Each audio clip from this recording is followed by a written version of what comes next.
লাগাইছে গন্ডগোলের পথ উনার বাবার নাম বলে 10টা লোক বলে কোন দশরথ তোমার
জিজ্ঞাসা করতেছিস তোর পরিচয় জিজ্ঞাসার উত্তর দিবি কি ডাক মেরা বসে আর কি লক্ষণ রে বাজারের মধ্যে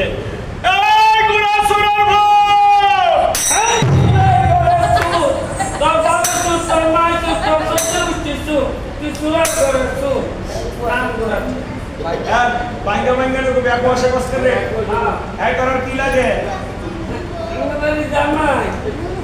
জামাই এটা কমেছে না আমরা জামাই খুব সম্মান দিয়ে ভাই চলে গেল চলে উঠা গেল মাছ চলে গেল এক টুকরা মিষ্টি নিল না 3বার গাড়ো থেকে বাজ করছি আবার যাই আরেকদিন গেলে ঠেক নে গেলাম না দেখছেন কি সম্মান করতেছে জামাই রে আমরা খুব যত্নে রাখি আর বুঝ হইতে লাগতেছে যত্নের স্টাইল দিয়ে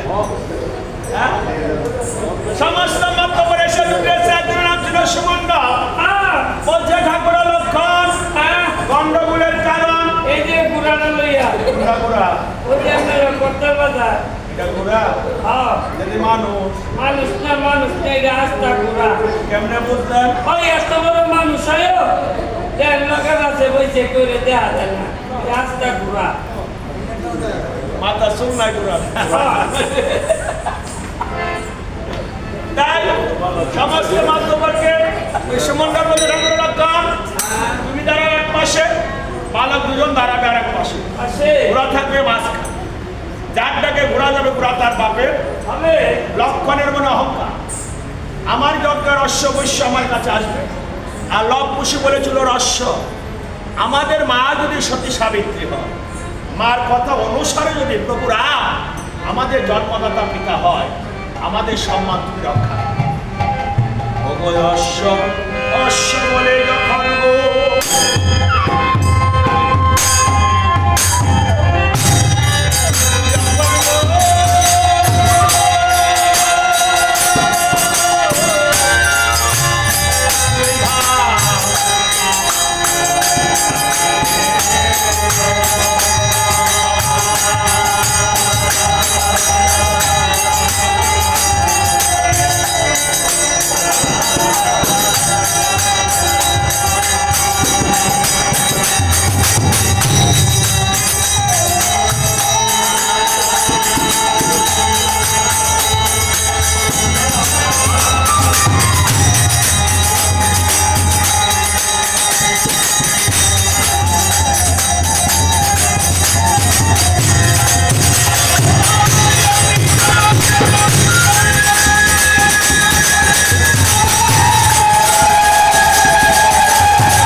যে দুটি বালকের চরণে প্রণাম করে বসে।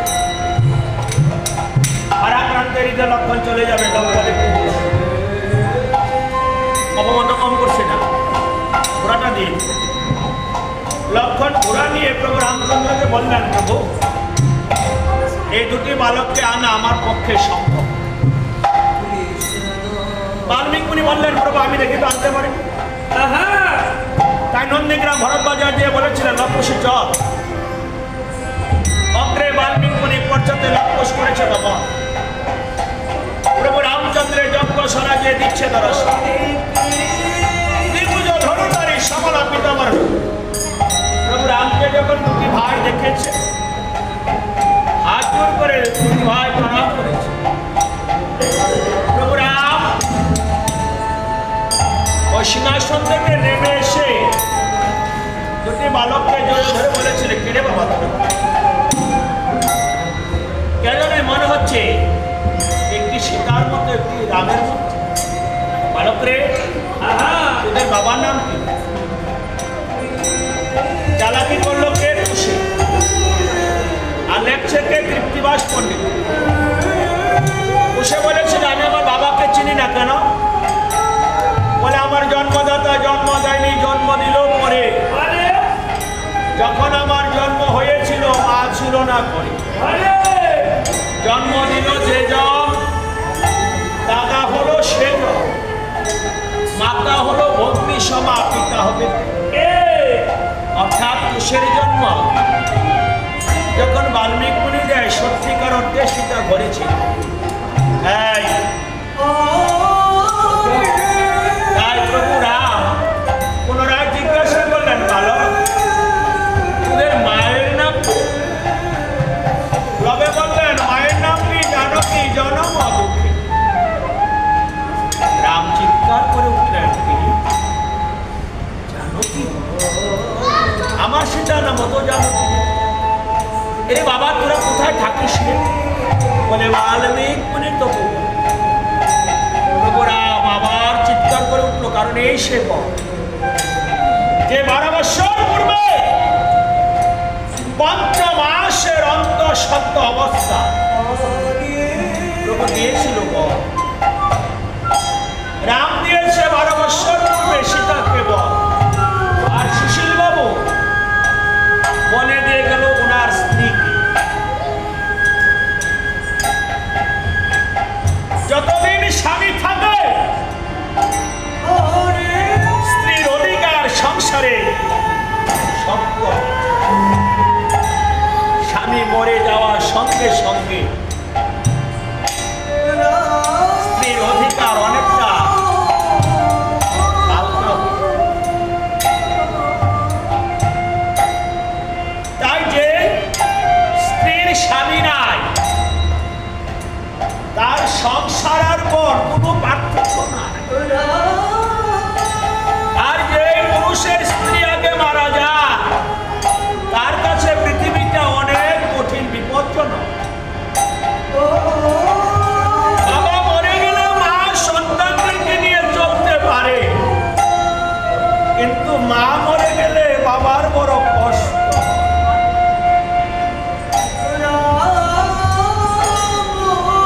কিন্তু এটাই সত্য। বিবাহের সময় অগ্নি সাক্ষী রেখে স্ত্রীর ললাটে সিঁদুর দিয়ে সবাই লক্ষ্মীকে ঘরে আনে। কিন্তু সেদিন ভুলে গিয়েছিলাম, জীবনের শেষে একজনকে কাঁদতে হবে। স্ত্রী মরলে স্বামী কাঁদবে, স্বামী মরলে স্ত্রী। আর না কেঁদে কি কষ্ট হালকা হয়? যার সাথে একই বিছানা, একই সময় সারাটা জীবন কাটালাম, তাকে যখন চোখের সামনে থেকে নিয়ে যাবে, সেই দৃশ্যটার পর কল্পনা করে।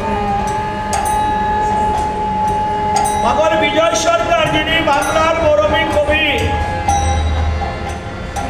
ওনার প্রথম স্ত্রীর নাম ছিল কমলা দেবী। কবি আল কীর্তন খুব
বলেছিলেন, বালক রে,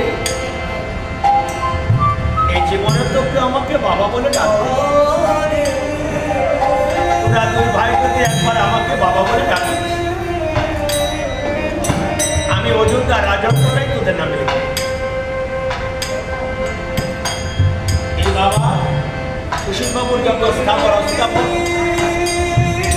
সম্পত্তি আছে সব এই ছেলেদের দিয়ে চলে। শুধু একটা জিনিস নিয়ে গেছে, বাবা বলে ডাক দিলে কেউ উত্তর দেবে। এই যে গত বছর মাসে বাবাকে বিদায় দিচ্ছে,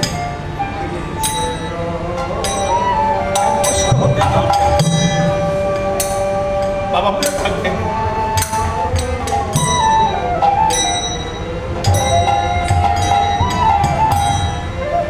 আর বাবু আমার বাবার সাথে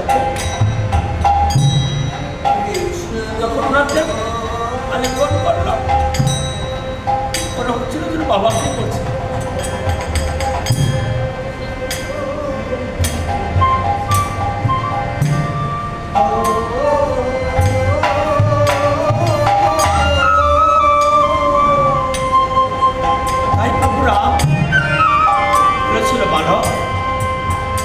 আমাকে একবার বাবা বলে ডাকবি,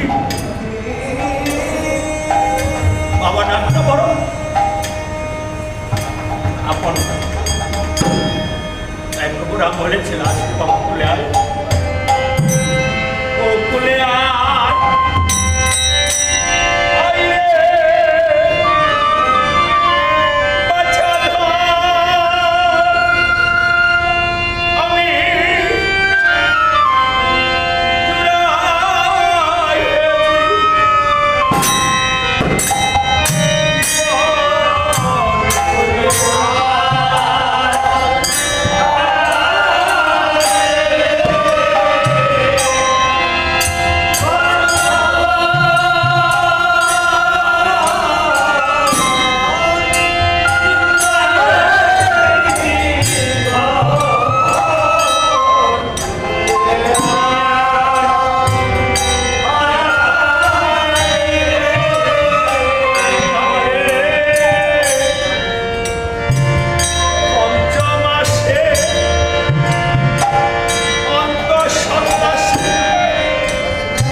থেকে বাবাকে উদ্ধার করেছে। এই জন্যই রামায়ণে আছে পিতা মাতা সন্তান পালে জল পিণ্ডে রাখে।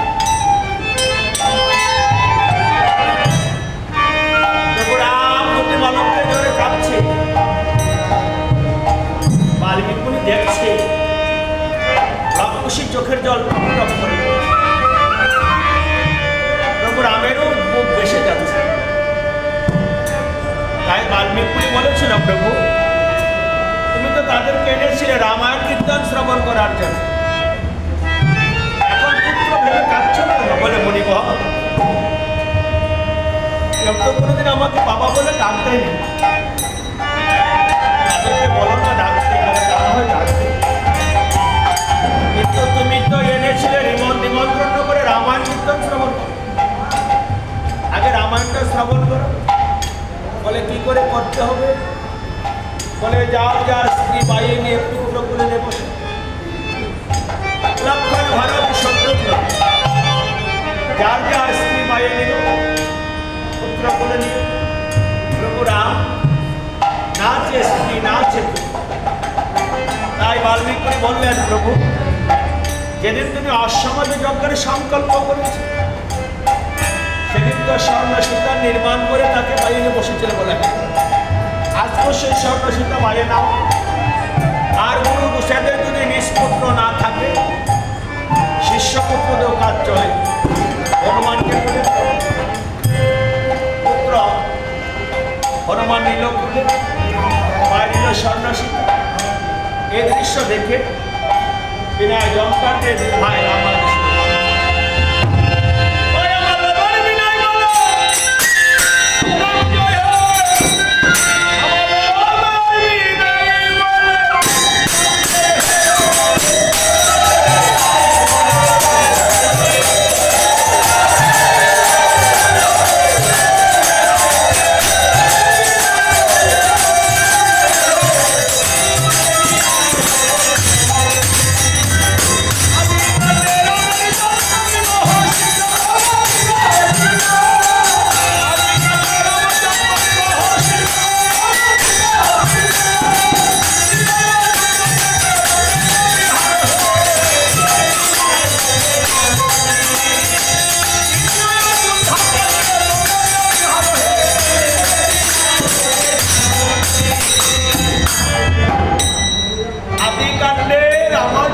বিবাহ সীতা, দ্বিতীয় অযোধ্যা কাণ্ডে রামের বনের বিহার, তৃতীয় অরণ্য কাণ্ডে রামের সীতা হরিল, চতুর্থ কিষ্কিন্ধা কাণ্ডে বালিবধ সুগ্রীবের মিলন, পঞ্চম সুন্দরা কাণ্ডে সাগর বন্দর রাম সেতু হলেন, ষষ্ঠ লঙ্কা কাণ্ডে সবংশে রাবণ সংহার, সপ্তম উত্তরা কাণ্ডে কাণ্ডের অবশেষে সীতা দেবীর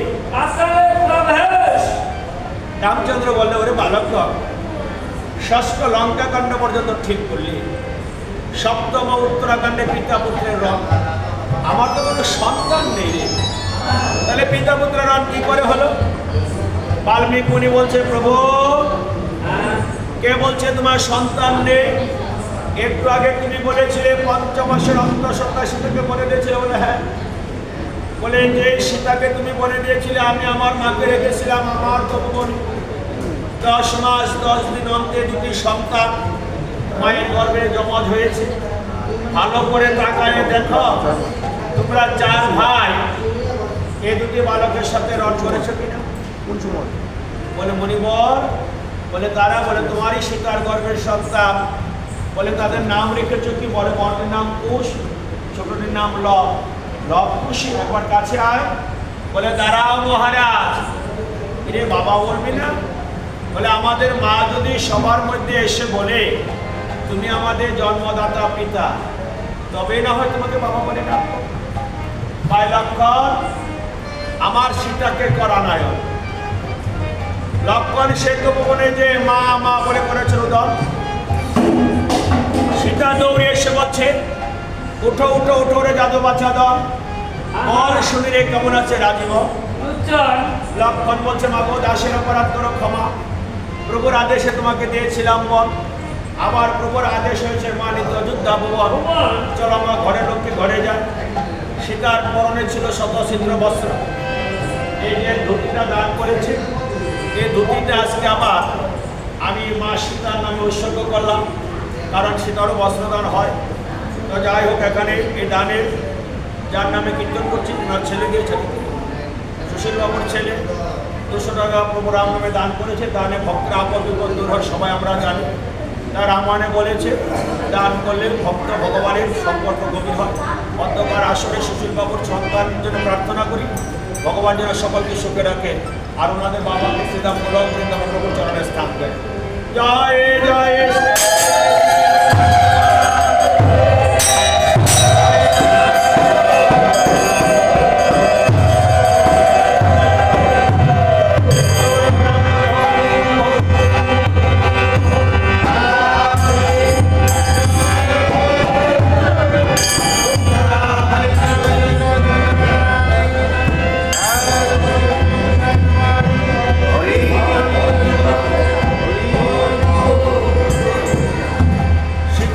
সুন্দর করে জল সিন্দুর সাজিয়ে লক্ষণের রথে তুলে দিল। সীতামা বলছে যাবার সময় তো রাম নামের ধ্বনি দে। সবাই মিলে সীতাকে রাম নামের ধ্বনি দিচ্ছে। ওরে রাম নাম বলো।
ঘরে জয় রাধে। সীতা দূর থেকে প্রভুকে প্রণাম করে লবকুশীকে বলছে, লবকুশী বলে মা এখন নাকি বাবাকে প্রণাম করিস না? বলে জীবনের প্রথম বাবাকে প্রণাম করবো, তোমরা দুজন যুগল হয়ে দাঁড়াও। যখন রাম সীতার যুগল মূর্তি হলো, বাল্মীক মুনি বলছে লবকুশী বাবার কাছে যাও। দুটি ভাই যখন বাবার কাছে গেল, দুটি সন্তানকে দুপাশে নিয়ে প্রভু রাম চোখের জলে বুক পাশে। জয় রাধে। অন্ধকার কীর্তনে প্রায় শেষ পর্যায়ে তাদের নাম জানি কি? শ্যামলচন্দ্র বাবু। আজকে এই শ্যামল বাবু 200 টাকা প্রভু রাম নামে করেছে দান। এখানে আরেক মামনি তিনি করে যার 200 টাকা দান। আমি বাবার জন্য প্রার্থনা করি ভক্তের মন বাসনা পূর্ণ রাম যেন ধরি আর ওনার শঙ্কর মান যেন ভগবান পূর্ণ রাখে। জয় জয়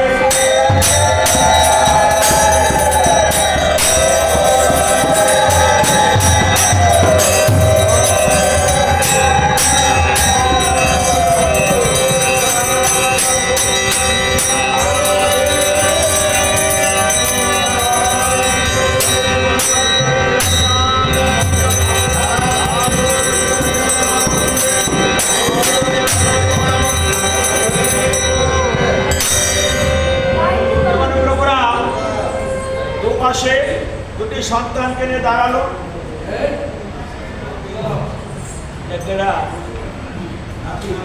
নাতি দাদুকে প্রণাম করে পুরা করে কত দাদা দিস দাদার তাই বাল্মীক মুনি এই ফ্যান দিও না, লাইট দিবে তোমার দিকে মানে বসো।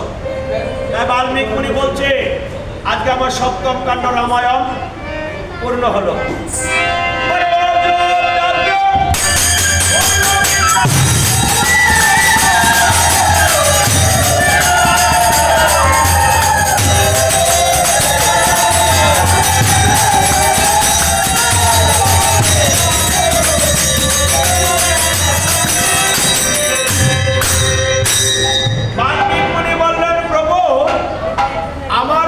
বাসনা যখন তোমাদের মনের বাসনা পূর্ণ করি। তোমরা চারজন অশ্বের চার পায়ে ধরো। লক্ষণ, ভরত, শত্রুঘ্ন এবং সুমন্ত অশ্বের চার পায়ে ধরেছে। মহামুনি খড়গহস্ত অশ্ব বলে দিতে যাচ্ছে। আপনারা দয়াল শ্রীগুরু প্রমানন্দ ধ্বনি দেন, মামুনে জোগাড় করুন।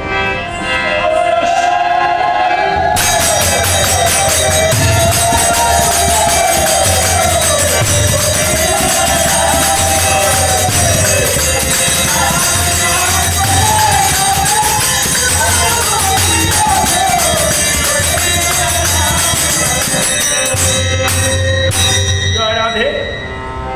তারপরে আরেক পালা শুরু হয়, সীতার পাতাল প্রবেশ। আমরা সেই বিচ্ছেদে যাব না। আজকের এই পালাটা উৎসর্গ করবো প্রয়াত সুশীল বাবুর বিদ্যাতার কল্যাণ কামনায়। প্রথমে পরিবারের সবাইকে দিয়ে প্রার্থনা করেছি। এবার আমরা সবাই একটা মিনিট নীরবতা পালন করে প্রভুর কাছে একটু প্রার্থনা করবো ভগবান যেন এই সুশীল বাবু সমস্ত অপরাধগুলো মার্জনা করে, উনি গিরিরামের শিষ্য, মা দুর্গার শিষ্য। আমি প্রভুর কাছে মার কাছে প্রার্থনা করবো, মা যেন ওনাকে শ্রীদাম পুলক বৃন্দাবনে প্রভুর চরণে স্থান দেয়। সবাই একটা মিনিট নীরবতা পালন করে একটু প্রার্থনা করুন, ভগবান যেন ওনার মঙ্গল করে, ছেলে মেয়েদের মঙ্গল করে। আর আমরা যারা কীর্তন শুনেছি কিংবা করে আমরা কীর্তন করেছি, আমাদের মৃত্যুকালে যেন ভগবান কষ্ট না দেয়। সবাই একটা মিনিট নীরবতা পালন প্রার্থনা করো। হরে কৃষ্ণ।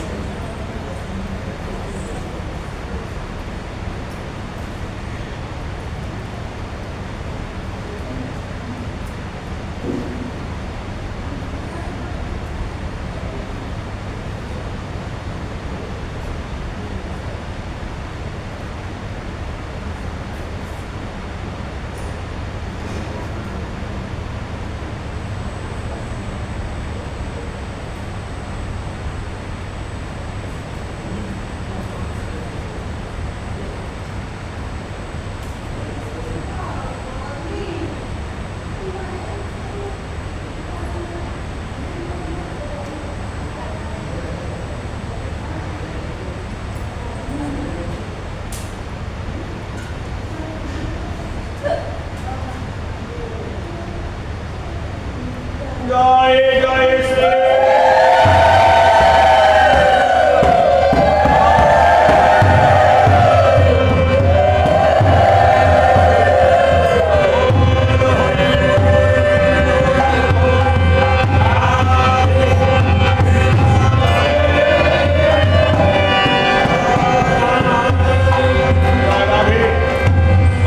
আমার অপরাধগুলো ক্ষমা করবে। এখানে দাদা নাতির সম্পর্ক, দাদা নাতি দিয়েছে 200 টাকা দান করেছে, প্রার্থনা করে দাদা নাতির সম্পর্ক ভালো থাকুক। এখানে আরেক ভাই আমাকে করেছে 500 টাকা দান। ভগবানের প্রার্থনা করি ভগবান যেন আপদ বিপদ থেকে রক্ষা করে। এখানে আরেক মা করেছে 50 টাকা দান। আমি সবার জন্য প্রার্থনা করি, সকলে মনে বাসনা পূর্ণ করে যাবো। কীর্তনে সবার মনে দক্ষিণান্ত করতে হয়। যারা দক্ষিণা দিলে আমার হাতে দিতে পারো, সবাই দাঁড়াও, তার প্রহরী নাম।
সবার পাগুলো ঠিক রাখুন।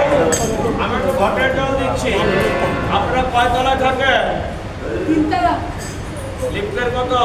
লিফটের দুই। দুই। না, লিফট চাপে। এই যে কারেন্ট গেছে রে, হনাইছে? আছে তো না?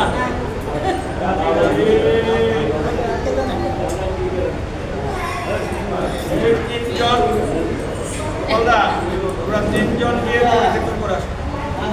সব কিছু নাম করতে আমার এটি আমার সাথে যাবে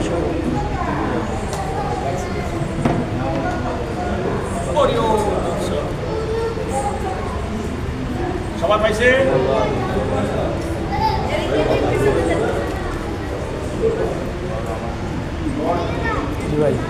প্রসাদ নিয়ে নাও। আর দাদা, একজনের ধূপকাঠি মোবাইল দাও তো। আপনারা তারা তিনজন লিফটে দিয়ে